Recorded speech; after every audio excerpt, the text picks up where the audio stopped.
What's up, friends? Adam here with PTSDanddepression.com. How are you doing today? I hope you're doing well, but if you're watching this video, chances are that you're probably struggling with emotional numbness. If you're new to my videos, my name is Adam. I'm a combat wounded military veteran that has struggled with emotional numbness, with PTSD, as well as depression. Now I want to give a quick shout out to all of my subscribers and everyone that has left comments sharing a piece of themselves and their struggles in my comment section, especially in my first emotional numbness video that has like 330 thumbs up. I cannot thank you guys more for engaging in my video and sharing your struggles. And I hope some of the information in this video and all of the videos that I put forth in the next year will be beneficial in getting you out of the numbness. I am finally in a place where I am no longer numb. I am not even close to the numbness. And that's what this video kind of is. It's an update. It's kind of showing you what I've been doing to help myself.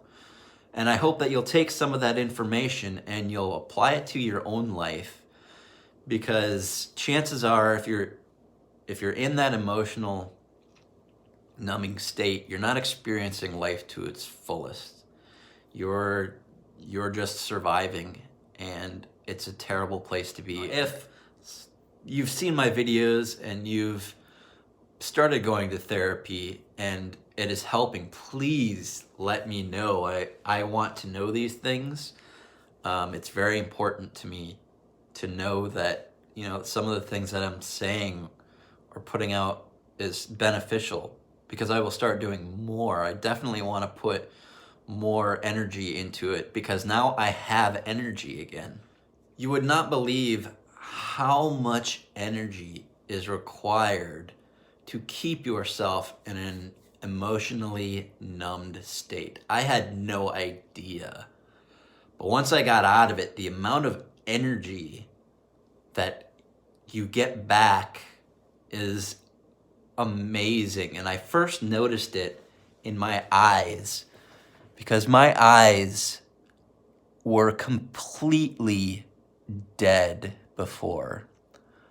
And I remember one day looking in the mirror, and almost not even recognizing the eyes that were staring back at me, because they were so much more vibrant than I had ever seen before. Did you catch that I said that I was doing this to myself, that I was keeping myself emotionally numb, and I had no idea that I was doing it?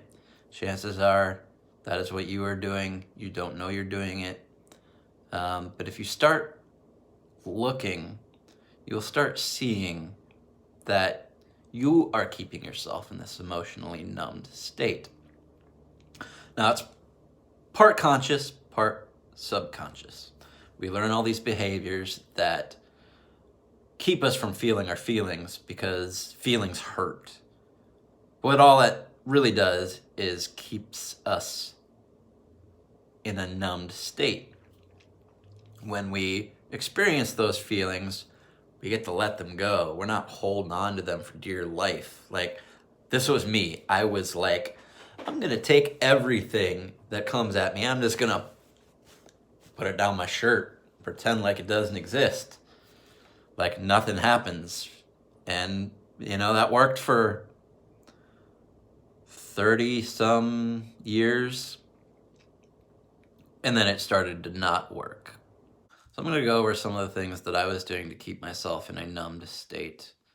And the biggest one that I have noticed such a large improvement in my numbness, besides therapy, was getting rid of porn and masturbation. These two things have made such a huge impact in my life. I had no idea what porn was doing to my brain. I'm not going to get into it now, but if you want to research NoFap and what porn does to the brain, just look it up on YouTube. I was curious, I experimented, and it is eye-opening.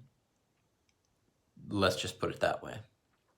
So the next negative behavior that I got rid of was alcohol.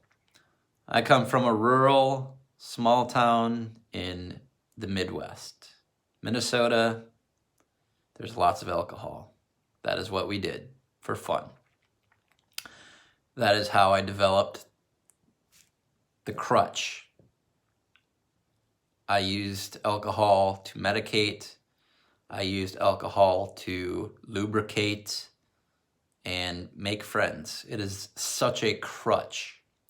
When you get rid of that crutch, you experience life in a sober way. It is amazing. So the next thing that I was doing to keep myself emotionally numb was not being vulnerable.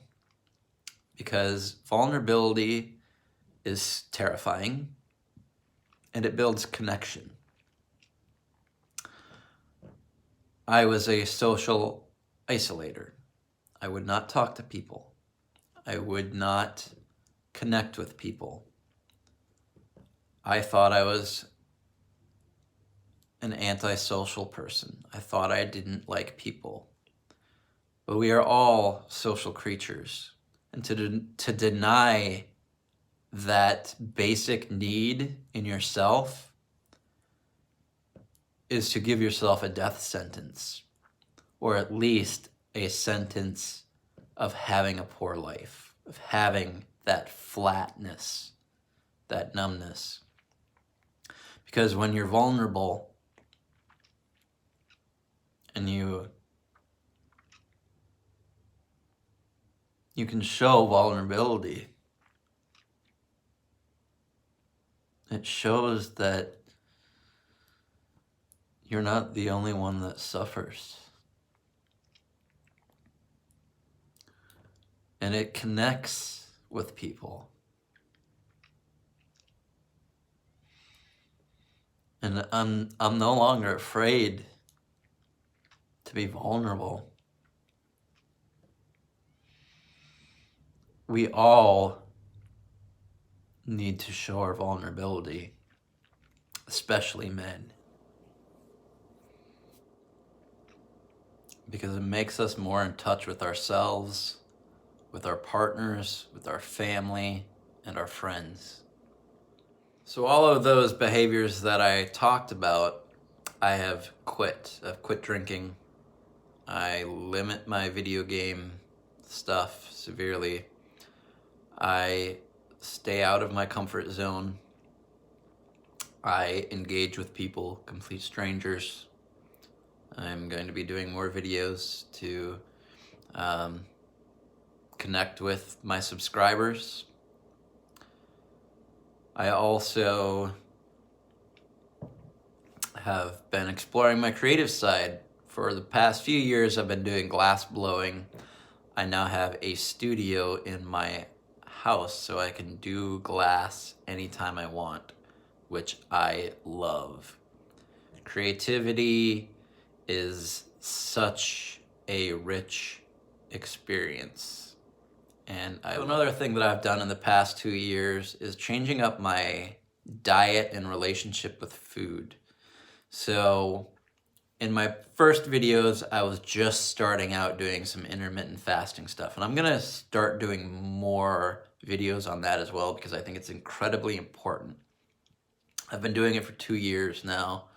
I'm actually now up to 1 meal a day. After working 10 hours, I eat. And I have no drops in energy unless I'm working out on top of that, which then I can get a little tired. But if I drink some coffee, I'm good to go. But having a constant source of good energy, like I don't have the peaks and valleys of eating, 3 times a day. The whole 3 meals a day is a bunch of bull crap. It is so not true. All right, so this video is about to go over the 10-minute mark, which is way too long in my opinion. But if you're still here, high five, thanks, friggin' awesome, love ya. And leave some comments. Let me know what you think. Let me know where you're at. If you've got any questions, please leave them in the comments section. Try to engage as much as I can, and I like people, so please do not be afraid to ask questions, and I'll get to you as soon as I can. All right, thanks everybody for watching. It's Adam with PTSD and Depression.com, and I'm out.